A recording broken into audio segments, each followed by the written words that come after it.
Hi, I'm Ransom Wilson, Music Director of the Redland Symphony.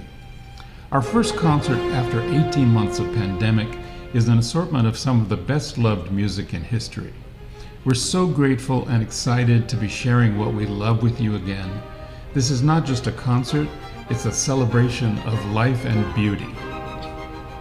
Copland's Fanfare for the Common Man is one of the most recognizable pieces of music in history. It was written in 1942 in response to America's entry into World War II. Along with its military overtones, it manages to convey a sense of wonder and warmth. I chose it for our first concert after the pandemic because it reminds us that we are, after all, a united and noble people. No composer illustrates better than Mozart the sheer joy of being alive.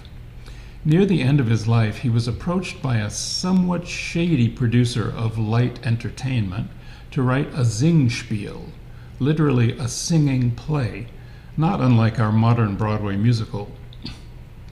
So the plot could be a mishmash of plot twists and inconsistencies without confusing the masses. Despite those elements, Mozart wrote some of his most endearing music for it, and we now know it as his opera, The Magic Flute. The overture to it is monumental, while remaining exciting and inspiring. I'm so pleased to be able to introduce my brilliant friend, guitarist René Izquierdo, to Redlands. I first met him more than 20 years ago when he was a student at Yale. It was immediately obvious that he would have a major solo career, and he's now a very busy traveling virtuoso. He's an exciting and charismatic performer, and it's our good fortune to have him with us.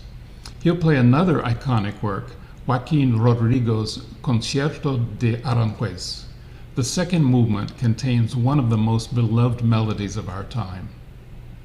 African-American composer George Walker's music is in the process of being rediscovered, and for good reason.